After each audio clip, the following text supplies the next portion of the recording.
Raise of hands. How many of you speak more than one language? Excellent. By raise your hand if you speak more than 3 languages. Okay, we have one person. Sorry, I'm at 30. Okay. Anybody with a 4th language? No. Okay. Speak fluently? It doesn't matter. If you feel like you can have a conversation. Okay. And what is that? Ebonics, I absolutely don't think it can. So, in my experience working with youth, I know, especially the communities I've served, Inglewood and Watts, and now in Sentinel Valley, and we're talking about Hawthorne High School, Lusinger High School, so Inglewood, Gardena, and even parts of Hawthorne.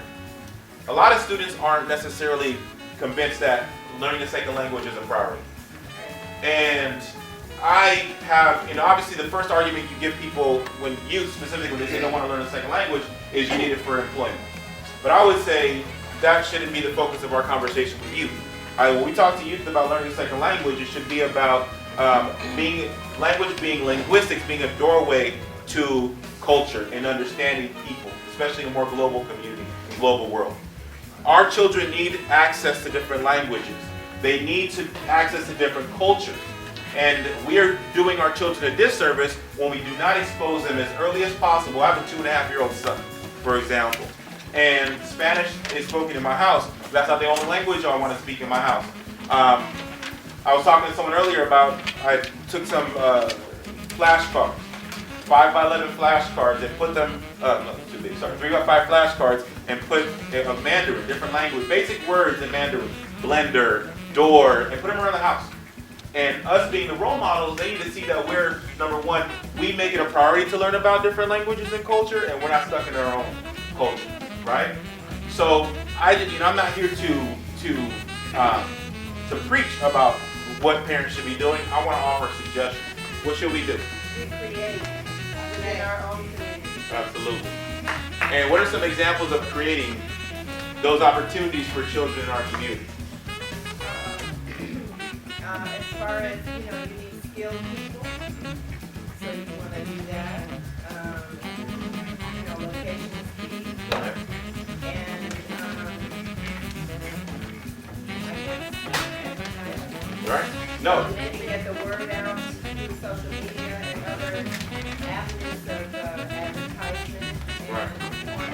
And saturate the system with the information. Great idea. I saw another hand over here. Yes, sir. You had your hand up? No? Well, how about, let's hear from the youth. How many of you feel like, you can't go to a school that's aggressively teaching, when I say immersion, I mean you're learning science in Spanish, you're learning history in Spanish, right? You're learning any other general courses in Spanish language or in Mandarin, for example. And usually in an immersion program, they have something called, every year you have a different level of language that you're exposed to. So when you start, kindergarten, it'll be maybe 90-10. So 90% is English or Spanish, 10% is English. First grade is 80-20. Third grade is 70-30, right?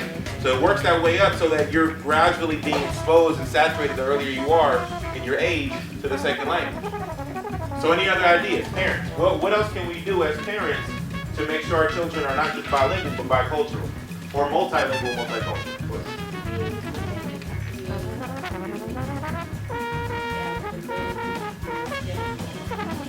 I love that.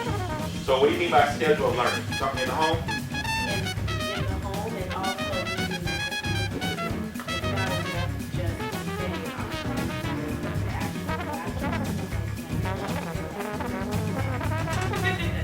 and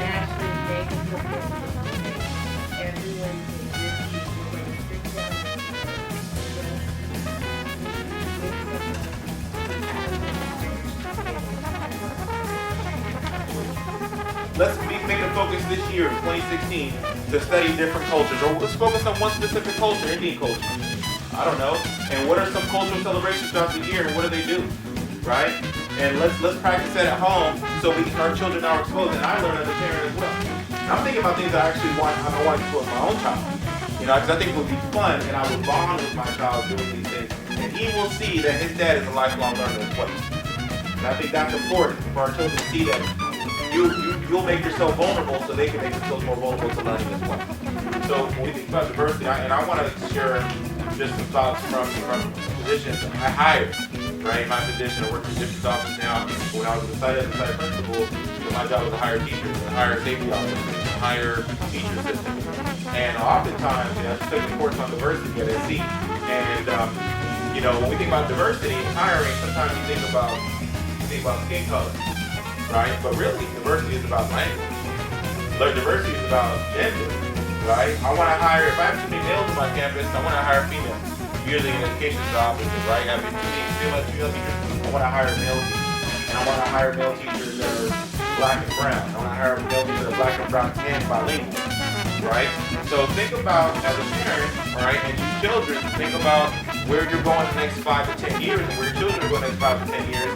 And what type of opportunities are we going to really give them if we're not actively engaged in the opportunity creating process through diversity?